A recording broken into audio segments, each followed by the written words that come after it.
दशा विभुर्वाम याम उत रातिरश्विना युगोर्हि यंत्रम हिम्येव वाससो अभ्यायम सेन्या भवतम मनीषिभिः।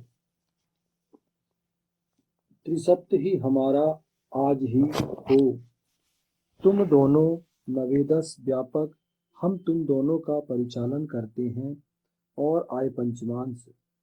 हे अश्विना पुरुष और युगल, तुम दोनों का ही यंत्र शीतल रात्रि के समान दिन है। साक्षात कार्य सिद्धि के लिए ग्रहण करने योग्य हो तुम मनीषियों द्वारा। यह ऋग्वेद के प्रथम मंडल का 34वां सूक्त है। वैदिक जीवन व्यवस्था क्या थी?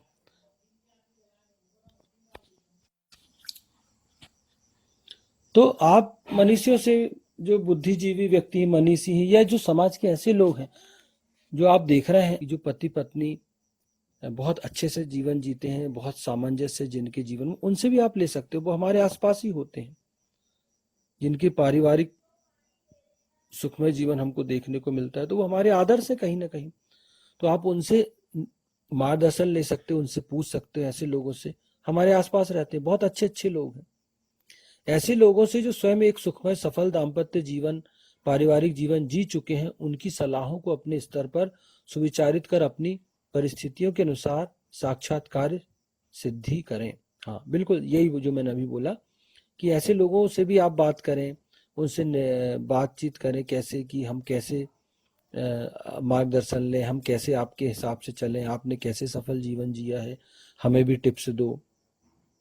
और उनकी सलाह को सुने, समझें और परिस्थिति के अनुसार, ऐसा नहीं कि उनकी सलाह सुने और उनकी सलाह के अनुसार चलने लगे, नहीं, आप अपनी परिस्थिति देखिए, पारिवारिक परिस्थिति वो कैसे काम करती है, वो क्या है, परिस्थिति क्या है आपके जीवन की, उसके आधार पर आप उन कार्यों को करें। सत्कर्मों का फल कभी भी गलत नहीं मिल सकता, यही सृष्टि की अटल व्यवस्था है। हाँ, सत्कर्म का फल कभी गलत नहीं मिल सकता, कभी नकारात्मक नहीं मिलेगा। सृष्टि की ये व्यवस्था जो है वो ईशान ने बहुत ही वैज्ञानिक बनाई है कि आप जो कर्म करेंगे, अच्छा करेंगे तो अच्छा ही मिलेगा, बुरा करेंगे तो बुरा ही मिलेगा। तो ये चीजें आपको ध्यान रखनी पड़ेगी। और अगर आप ये सोच के चलेंगे कि हमारा सत्कर्म कभी विफल नहीं होगा, तो वो बिल्कुल सही है, क्योंकि सत्कर्मों का फल हमेशा अच्छा ही मिलता है। इस मंत्र में ऐसे युगल को अपने आप को योग्य बनाने की सलाह दी गई है। हाँ, ईशान परम परमात्मा की व्यवस्था में कोई कमी नहीं है, किंतु उस व्यवस्था को मानव जीवन में विधिवत अपनाया जाना अति आवश्यक है। तो इस मंत्र में जो है वो अश्विना को बोला गया है, अपने आप को योग्य बनाने की सलाह दी गई कि भैया पहले आप योग्य तो बनो।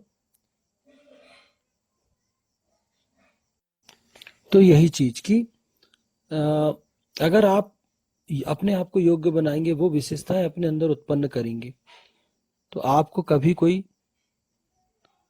आप कभी असफल नहीं हो सकते, क्योंकि ईशान की जो व्यवस्था उसमें कहीं कोई कमी नहीं है। लेकिन उससे लाभ लेना है यदि आपको, तो आपको विधिवत अपनाना पड़ेगा। एज इट इज आप उसको अपने जीवन में अपनाइए, तो आप निश्चित रूप से लाभान्वित होंगे।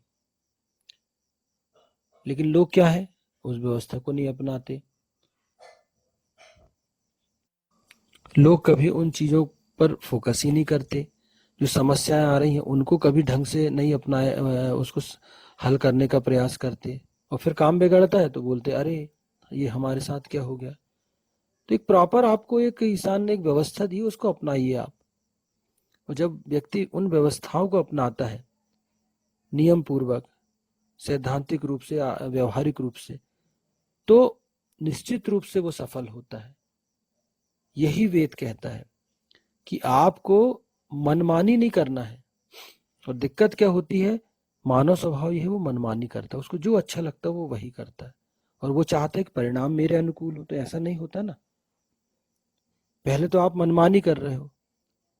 वही यहाँ गिव एंड टेक का सिद्धांत चलता है, लेना देना।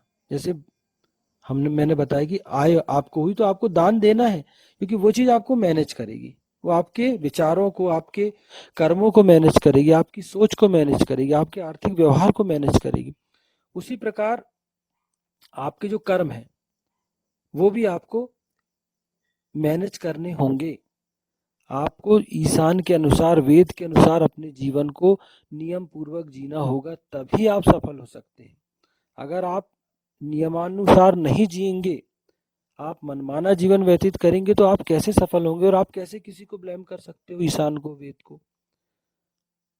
फिर आप यही है कि आप एक दूसरे को ब्लेम करते रहोगे, अरे इसकी वजह से ये मेरा काम बिगड़ गया, या ये मुझे पत्नी ऐसी मिली यार कि इसने मेरे जीवन को बर्बाद कर दिया। अरे पत्नी नहीं मिली बर्बाद करने वाली, बर्बाद आपने अपने जीवन को किया है। क्यों? क्योंकि आपके अंदर उतनी आपकी समझ ही विकसित नहीं हो पाई। आपने उस हिसाब से कभी सोचा ही नहीं कि आप पहले अपनी पत्नी को तैयार करो। मुझे संतान अच्छी नहीं मिली यार, मेरी संतानें खराब निकली। अरे भैया, आप संतानें तो आपकी थी ना, जन्म तो आपने ही दिया हो ना। तो एक जो समय निर्माण का था, जो संस्कारों का समय था, वो आपने कैसे व्यतीत किया? ध्यान ही नहीं दिया अपने बच्चों पे।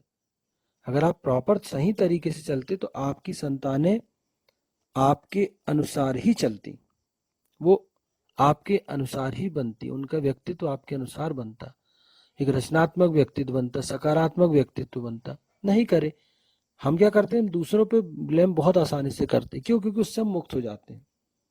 हमको लगता है अरे यार, अपनी समस्या के लिए दूसरों को जवाबदार ठहरा दो। मेरा घर इसलिए बर्बाद हुआ कि मेरी पत्नी अच्छी नहीं थी, है ना। पत्नी कह रही मेरा घर इसलिए बर्बाद हुआ, पति अच्छा नहीं मिला। अब जैसे तैसे गाड़ी चल रही, मेरी घर इसलिए बर्बाद है भैया कि मेरी संतानें अच्छी नहीं हुई। तो जो जवाबदारी आपको दी गई थी, अगर आप उसका विधिवत पालन करें तो ये समस्याओं से बचा जा सकता है। ये ईशान कहता है। केवल अपनी मनमानी करने के कारण ही वर्तमान समय में दाम्पत्य जीवन कष्टमय हो गया है तथा पारिवारिक सुख शांति से हम लोग वंचित हो गए हैं। इन विषयों में पुनर्विचार करने की आवश्यकता है। बिल्कुल सही, ये बात मैंने अभी बोल दिया। फिर से ये चीज इसमें आ गई है कि हम मनमानी करते हैं। व्यक्ति अपनी मनमानी करता है, उसको जो अच्छा लगता है वो ही करता है, वो नियमों का ध्यान नहीं रखता।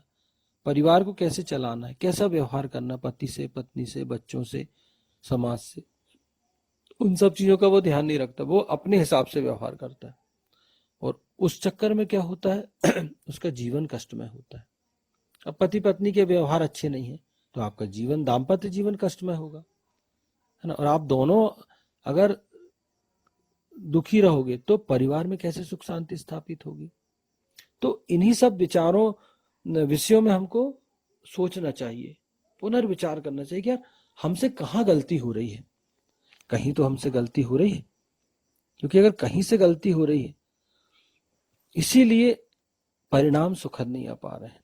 तो यहाँ ईशान ने कहा त्रिसप्त, त्रिसप्त की जो व्यवस्था है, 3 आचरण स्तंभ, 3 आधार स्तंभ और एक जीवन उद्देश्य, इसको आप तभी, जब आप इसको अच्छे से अपनाएंगे तो आप जीवन को सफल बना सकते हैं। जब इनको अपने जीवन में आप अप्लाई करेंगे तो आप अपने जीवन को बहुत अच्छे तरीके से सफल कर सकते हैं। तो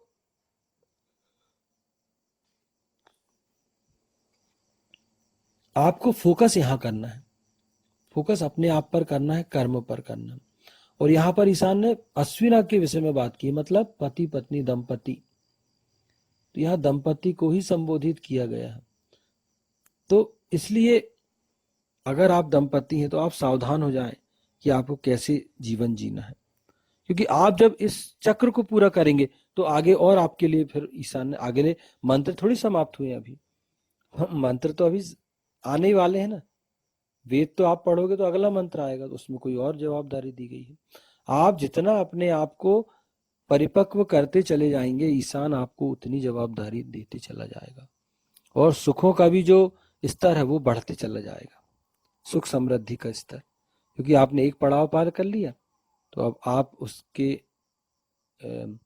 उसको उस सुख को पाने के हकदार हो गए। तो आप उससे बड़ी चीज ईशान कहेगा, अब आपको ये पाना है, फिर उसके बाद ये पाना है। तो ये क्रम चलता रहेगा। त्रिसप्त ही हमारा आज ही हो, तुम दोनों नवेदश व्यापक, हम तुम दोनों का परिचालन करते हैं। और आय पंचमांस, हे अश्विना पुरुष औरत युगल, तुम दोनों का ही यंत्र।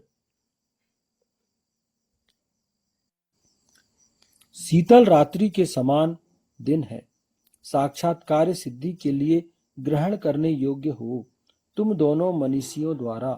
ओम त्रिश्चिन्नो अद्या भवतम नवे दशा विभुर्वाम याम उत रातिरश्विना युवोर्हि यंत्रम हिमेव वाससो अभ्यायम सेन्या भवतम मनीषिभिः।